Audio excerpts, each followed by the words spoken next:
नगरी मध्ये आले आणि आल्याच्या नंतर त्या बाईला संतती नव्हती बाईच्या उंचाला बाईला वाटलं काय करावा बाई आपल्या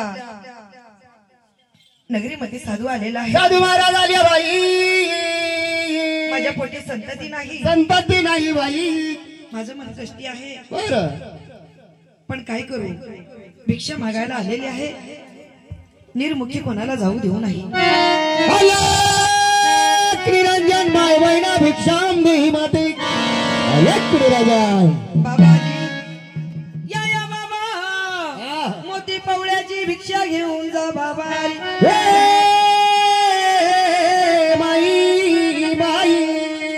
बोला बाबा माते अगं तुझी मोती पवळ्याची भिक्षा मला नको आहे का बरं बाबा तुला माहिती नाही अगं तू एक निपुत्री आहे बाबा अशा निपुत्रीची हातची मी भिक्षा घेत नाही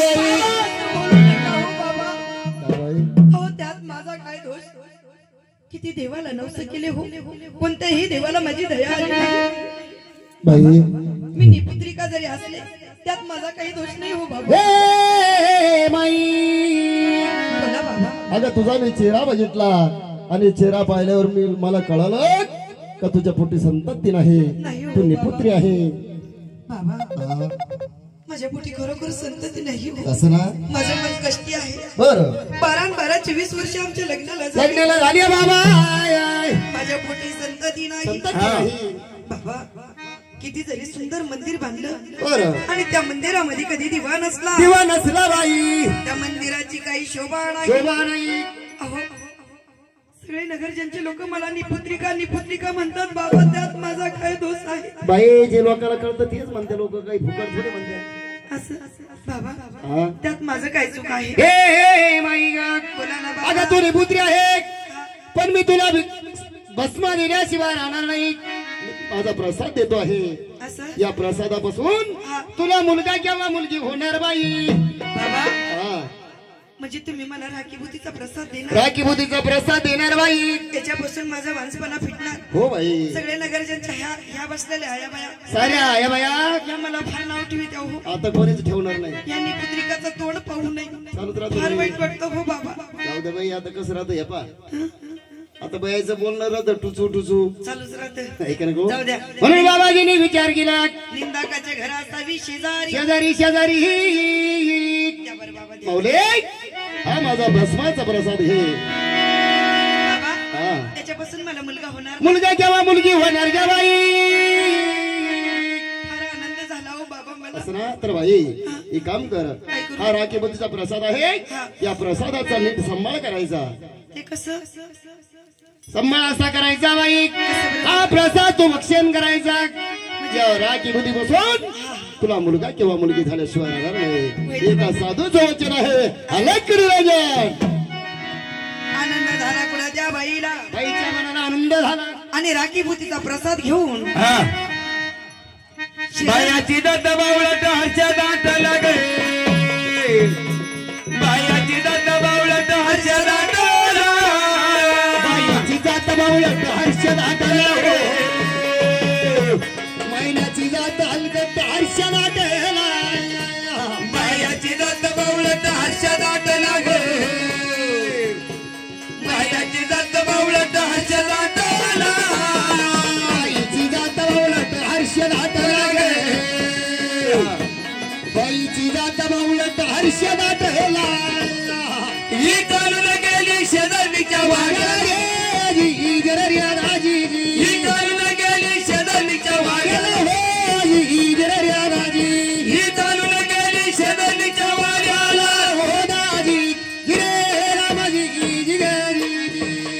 ऐकलं चालताना बोलता या शेजारने इकडे आले अगं अंजे ए म्हणजे काय ग अगं शकुंतला काय झालं अगं बाई आपल्या पण मला काय म्हणायचंय तू वाटेवर बसती तू चेहरा असं गुलाबाच्या फुलासारखा सुकलेला दिसतो गुलाबाचं फुल काय सुकल्यावर राहतो का पण टवटवीत राहतो पण तू चेहरा असं सुकेल कसं दिसतो अगं आजकाल खुशी मी हा तेच म्हणते मी आज एवढी आनंदित का नाही तुला सांगू सांग आपल्या नगरीत ना एक बाबा आला होता बाबा आला होता हा आणि त्या साधूने काय सांगितलं? काय सांगितलं? बाई मला आहे ना भिक्षा दे.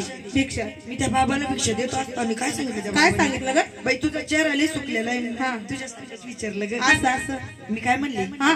बाबा 12 24 वर्ष माझ्या लग्नाला झाले. बरोबर. माझ्या मोठी संतती नाही. हा. माझं मन लय कष्टी आहे. बरोबर आहे. बाबाला माझी दया आली हा आणि त्या बाबांनी मला राखी पोतीचा प्रसाद दिला आहे. बर दाखव दाखव दाखव. हे बाई, हे बाई. बया. आणि मला काय सांगितलं माहिती काय का? सांगितलं? बाई ह्या राखीपासून तुला मुलगा होणार. हे नगरजनचे लोक तुला नाव ठेवतात. हा. हे सगळे टकमक टकमक तुझ्याकडे पाहणार. असं. अगं केवढे जेडी तू मूर्ख. काय झालं ग? कोणी साधू आला का त्याला हात दाखिती, कोणी आला का त्याला पाय दाखिती. हा. अगं काय धरून बसले त्या साधुड्याचं. त्याला जर जादू टोना आला असता आणि ते आपल्या दारात चांगले भीक मागायला आले असते. अगं ते निर्माणी साधू होते ग. अवा निर्वाणी साधून पादू काय नसतं ते. अगं ते अवतारी होते. ऐकती का? असं काही बोलू नको. तू ऐकून घे. माझ्या दारात एक साधू आला होता आणि खरं का म्हणत होते सकाळी सकाळी साडा सारवण केली आणि ते बकेट होती दारात. मी अशी चालले घरात घेऊन. हा बादली. मग ती बादली हातात घेतली आणि चालली घरात. मग तिकडून एक साधू आला म्हणे बाई थांब. मग मी थांबले. मला म्हणे मला भिक्षा लागते म्हणे. तर मला बाबा माझ्या शेणाचे भरलेले. बर मग त्यांनी काय केलं माहिती का? आशीत मला राग दिली होती तर मला बाबा माझ्या शेणानं भरलेले. तर त्यांनी पुडी बांधली आणि जात्यावर ठेवली. बाई आता मला म्हणे तू भक्षण कर. पण मग माझ्या हात शेणानं भरले होते धुतील नव्हते. मला बाबा ती जात्यावर ठेवा.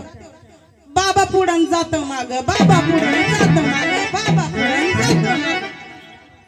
अगं मी खाल्ले असते त्या बाबा मागे गेले असते. तुला गोमाशी करून नेईन त्याच्या गावाला त्यो. अगं तो गोरी गोमटी बाई त्याच्या मनात ठसली असं तू. काय बोलती? हा. मग आता काय करूया? ते काय कर टोपल्यात भर. ए, पण अगं मला मुलगा होईल ना. एले बाय आहे बाय ना हा. शकुंतला शकुंतला. काही बोलते अगं. हा. अगं तुला साधूवर भरोसा करते बाई. शकुंतला नाही शकुंतला. अगं असं साधूवर भरोसा ठेव. नाही तो गोरी गोमटी दिसायला सुंदर. मग आता काय करू? तुला काय करीन तो गोमाशी करीन त्याच्या देसायला घेऊन जाईन. काय ग सकू? अगं तू गोरी गोमटी बाई काय साधूच्या नांदामध्ये फसली बाई. तुला माहिती आहे अगं राखीना जर पोरं होती सिरियाला कशाला पाहिजे पती. अशी राखायला जर पोरं खाल्ले असते तर बायाला उखाडे ठेवले नसते. काय केलं असतं ग? खाय राखा वय पोरग खाय राखा वय पोरग खाय राखा आख्या काय महानगर पोरगं व्हायरा, काय पोरगं ए वय राख खाय राखा वय पोरग. बोबडी ए महानगरपालिकेच्या शाळा सर त्यांच्या झाल्या असत्या. मग मी आता काय करू? फेकून देते बाई मी आता टोपल्यात राग भरते. टोपल्यात भरून तिकडे घेऊन जाऊन खाण्यावर. मग त्या बाईने काय केलं? काय केलं राहू? महिन्याने राखा भरून सनी टोपल्याला गे. महिन्याने राखा भरून सनी टोपल्याला. महिन्याने राख भरून तवा टोपल्याला गे. बाईने राख भरून तवा टोपल्याला. बाईने राखा भरून तवा टोपल्याला गे. बाईने राखा भरून तवा टोपल्याला. राख भरून तवा टोपल्याला गे. महिन्याने राख भरून तवा टोपल्याला. येणं राखे बोलते फेकले उखाण्याला. येणं राखे बोलते फेकले उखाण्याला. येणं राखे बोलते फेकले उखाण्याला.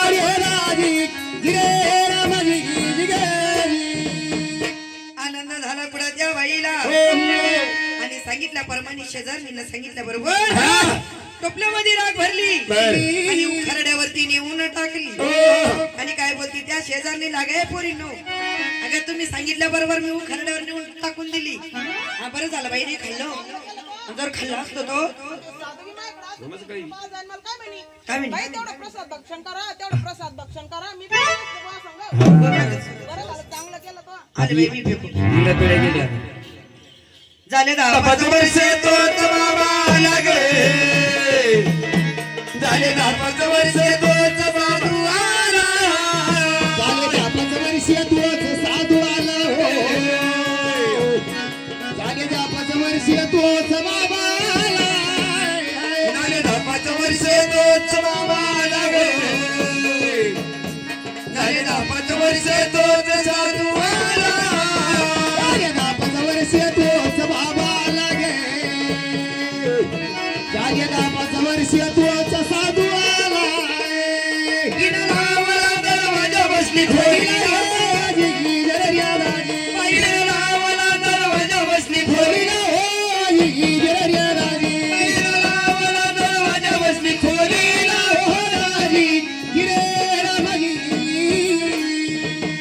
ऐकलं 10-5 वर्षाच्या नंतर तो साधू आला आणि बाईनं पाहिलं त्या साधूकडे आणि काही घरामध्ये गेली आणि दरवाजा लावून घेतला आणि आतमध्ये बसली. अलक निरंजन ठोकली पुढे त्या बाबांनी दरवाजाला. अलक निरंजन भिक्षाम देही माती काय करू देवा? अलक निरंजन. आज झाले 12 वर्ष तेव्हा हे साधू आला होता आणि त्यानं मला राखी बुद्धीचा प्रसाद दिला होता. काय करावं, मी ते राखी बुद्धीचा प्रसाद तर खाल्ला नाही. मुलगा ह्या बाबाला मी कशी दाखवू, म्हणून मी दरवाजा लावला आणि आतमध्ये बसलेली आहे. आरडन वरडन चालले जाईल बाहेरच्या बाहेर. माई माई अगं दरवाजा उघड ग माई. काय करावं बाई, जर कधी दरवाजा उघडला नाही हा साधू मला श्राप दिल्याशिवाय राहणार नाही. चल काय हरकत नाही, काहीतरी चाट मारून त्याला काढून देते. बाबा दरवाजा उघडला. बाबा ऐकलं माई ग. काय बाबा? अगं 12 वर्षी झाली माई हा. तुझ्या या दरबारामध्ये आलो होतो त्यावेळेस मी तुला राखी बुद्धीचा प्रसाद तुझ्या ओटीमध्ये टाकला होता. त्या राखी बुद्धीचा मला प्रसादाचा मला बाळ दाखव बाई.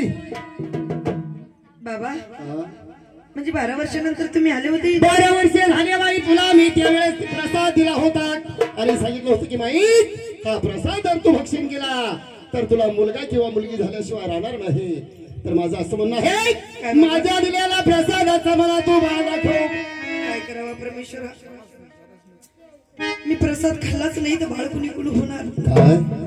त्या शेजारणीने मला सांगितलं आणि त्या शेजारणीचं ऐकलं आणि त्या राखी बुद्धीचा प्रसाद मी उखाड्यावरती. अरे परमेश्वरा, कर्माची संचित भोगावे निश्चित केले कर्म विसरू नका पुढे जामीन आहे तुका. करम करे सोप करे करम की बात न्यारे करम पर नेक मारे तो अक्कर क्या करेगे बिचारे. बाई तुझ्या ओटीमध्ये मी प्रसाद टाकला होता परंतु तुझ्या संचितात नव्हतं, त्याला मी तरी काय करणार बाई. अगं ती साधू स्थिती इभूती नसून त्या इभूतीच्या रूपाने मी तुझ्या ओटीमध्ये गोरक्षनाथाला टाकलं होतं. काय बोलता बाबा? हो बाई. बाबा हा आता कसं होणार हो बाबा? माई ग, बोला ना बाबा. माझ्या प्रसादाचा तू अपमान केलेला आहे. नाही बाबा मी अपमान नाही केला हो, पण या शेजारणीचं ऐकलं बाबा. मी तुमच्या प्रसादाचा अपमान नाही केला हो. ऐकला माई ग. बोला बाबा. ज्या ठिकाणी माझ्या राखी बुद्धीचा तो प्रसाद टाकला ती मला जागा दाखव. बाई पुन्हा काय झालं? बाई पुन्हा फेकणी चाल दाखव मला गे. बाई पुन्हा टाकणी चाल दाखव मला. चालली जागा दाखव मला गे. बाई कुठे चालली जागा दाखव मला. बाई पुन्हा फेकणी चाल दाखव मला गे. बाई पुन्हा टाकणी चाल दाखव मला. बाई कुठे चालली जागा दाखव मला गे. बाई कुठे चालली जागा दाखव मला. ती बोटाला खून लावी बाबाला गे. ती बोटाला खून लावी बाबाला गे. ती बोटाला खून लावी बाबाला गे. बाबा अरे अरे अरे बाई, या उखरड्यापाशी मी राखी बुद्धीचा प्रसाद फेकला होता. बाई माझ्या प्रसादाचा तू अपमान केला बाई. नाही हो बाबा. माझे राखी मोती तू या उखंड्यावरती आणून टाकली माई. हो बाबा. अरे अरे परमेश्वरा, म्हणून बाबाजीनी विचार केला हा, आणि त्या बाबाजीनी काय केलं. बाबाने किंकरी बाजा चालू केला हो. साधूने सगळ्यांनी बाजा चालू केला. बाबांना किंगरी बाजा चालू केला हो.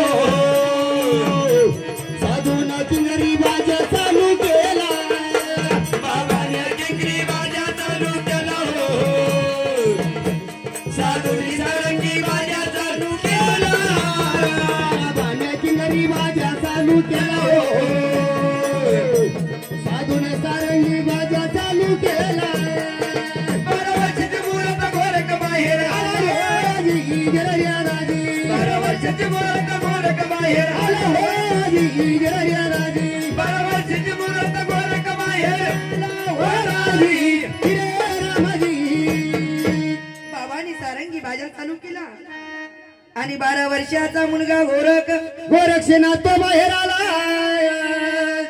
बाबा बाबाजीने विचार केला आणि त्या बाबाजीने संजीवनी मंत्राचा जप करून त्या गोरक्षनाथाला सांगितलं, गोरक्षा चल गोरख मच्छिंदराया.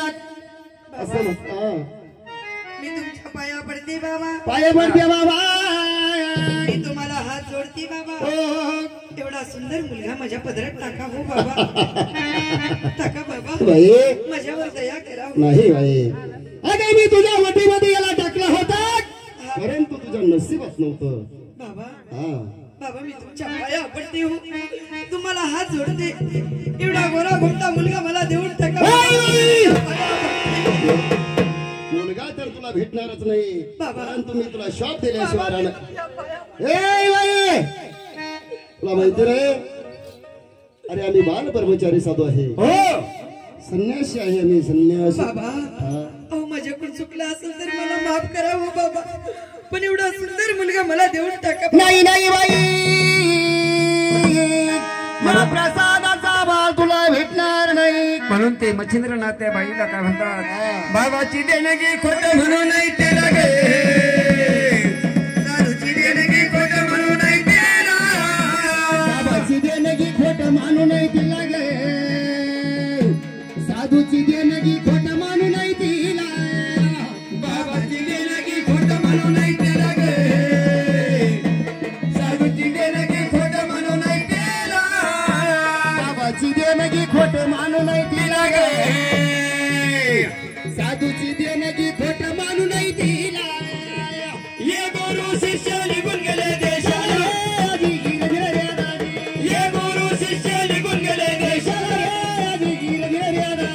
ये गुरु शिष्य बाबाला बसविला रे दाजी, गोरक्षा. गोरक्षनाथाला घेऊन मच्छिंद्रनाथ निघून गेले हो आणि गुरु गोरक्षनाथाला तपाला बसविले. तपावरती बसून दिलं. तुम्ही बसले सभाच्या तुला का पंडित हो,